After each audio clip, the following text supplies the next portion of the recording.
ان کو چاہیے کہ آپ وہاں پر آئیں اور آ کر آپریشن شروع کریں. کوئی سیاسی بات نہیں ہونی چاہیے, اس بات سے کوئی بھی اختلاف نہیں کرتا, لیکن جو بات آپ کر رہے ہیں وہ سراسر سیاسی ہے.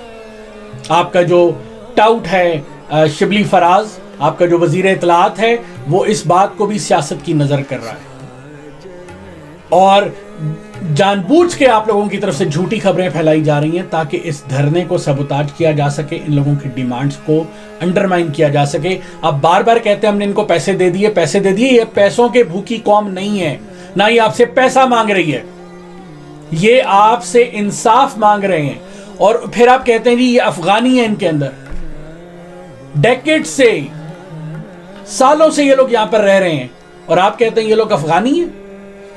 ٹھیک ہے, افغانستان میں بھی ہزارہ موجود ہیں جو یہاں پر آتے ہیں, لیکن آپ ان کے خاندانوں سے پوچھا, ان کے ماں باپ سے پوچھا, ان لوگوں کے, ان کے بیوی بچوں سے پوچھا کہ وہ کیا چاہتے ہیں, کہ انہیں افغانستان میں دفن کیا جائے یا ان تمام شہیدوں کے ساتھ جو ہزارہ کے شہید ہو رہے ہیں ان کے ساتھ دفن کیا جائے؟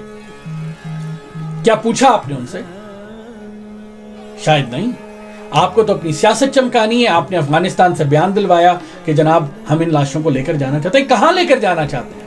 آپ یہ تو بتائیے کہ ان لوگوں کے ماں باپ کہاں ہیں, ان کی بیوی بچے کہاں ہیں, اور وہ کیا چاہتے ہیں. افغانستان کی حکومت کیا چاہتی ہے اس سے کوئی فرق نہیں پڑتا. لواحقین اس کے ماں باپ, بیوی بچے اور خاندان والے ہوتے ہیں. حکومت ان کی لواحقین نہیں ہوتی. اگر ان کے لواحقین چاہتے ہیں کہ ان کو پاکستان میں دفن کیا جائے, تو آپ کیسے ان کو دفن کرنے کے لیے افغانستان زبردستی بھیج سکتے ہیں, صرف اس بات کو کہنے کے لیے کہ یہ لوگ پاکستانی نہیں تھے؟ اور پیسوں کو بیچ میں بار بار لا کر آپ اس چیز کو سائیڈ پہ کر رہے ہیں کہ یہ لوگ آپ سے انتقام مانگ رہے ہیں, یا آپ سے کہتے ہیں کہ رمضان مینگل جیسے دہشت گرد کو گرفتار کرو, لشکر جھنگوی اور ISIS کے خلاف آپریشن سٹارٹ کرو, جو کہ آپ نہیں کرنا چاہتے, جس کا آپ کے لیے آپ کے نزدیک کوئی اہمیت ہی نہیں ہے.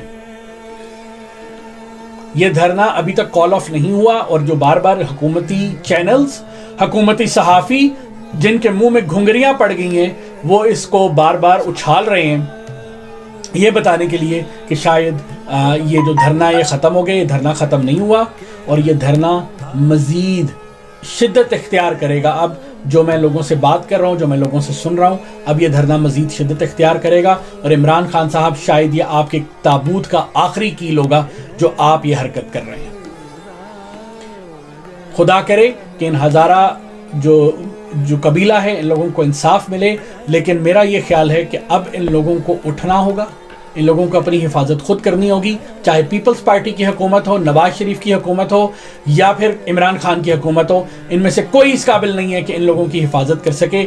ان معصوم لوگوں کو, یہ بہادر لوگ ہیں, یہ بات ذہن میں رکھیے گا, یہ ڈرپوک لوگ نہیں ہیں کہ آپ ان کو جائیں گے اور ماریں گے اور مار کھاتے رہیں گے. یہ بڑے بہادر لوگ ہیں, یہ امن پسند ضرور ہیں لیکن بہادر لوگ ہیں.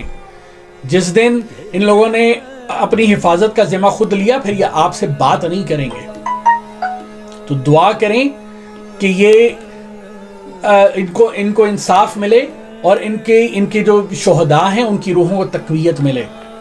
ہزارہ ٹاؤن اب ہزارہ ٹاؤن نہیں رہا. جو وہاں کے لوگ ہیں وہ کہتے ہیں وہ قبرستان بن چکا ہے. کب تک کرو گے ایسا؟ کب تک یہ نسل کشی کب تک کرو گے؟ امید ہے ہمارے وزیر اعظم صاحب کو کچھ عقل آئے, اور وہ شرطیں رکھنے کے بجائے, بلیک میل کرنے کے بجائے جلد سے جلد وہاں پر جائیں اور وہاں پر آپریشن سٹارٹ کریں. اگر آپ کی تھوڑی سی بھی ول ہوتی تو آپ اس وقت تک آپریشن سٹارٹ کروا چکے ہوتے. یہ ان کی جو اصل ڈیمانڈ ہے. آپ لشکر جھنگوی اور جو آپ کی ISIS کے خلاف آپریشن شروع کروا چکے ہوتے, لیکن آپ کی ول ہی نہیں ہے انفارچونیٹلی. امید ہے وزیر اعظم صاحب کو کچھ عقل آئے گی, اور یہ اپنے جو اردو میں بھونکنے والے کتے ہیں ان کو چھوڑنے کے بجائے ان کو باندھ کے رکھیں, اور ان کو بھیج کر بلا وجہ کے مذاکرات کو خراب مت کریں. اور یہ عبدالخالق ہزارہ جیسے جو ٹاؤٹس ہیں ان کے ذریعے سے جھوٹے بیان دلوانا بند کیجیے.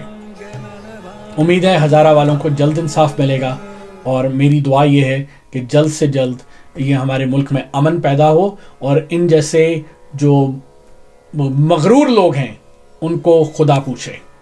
اپنا خیال رکھیے. اللہ حافظ.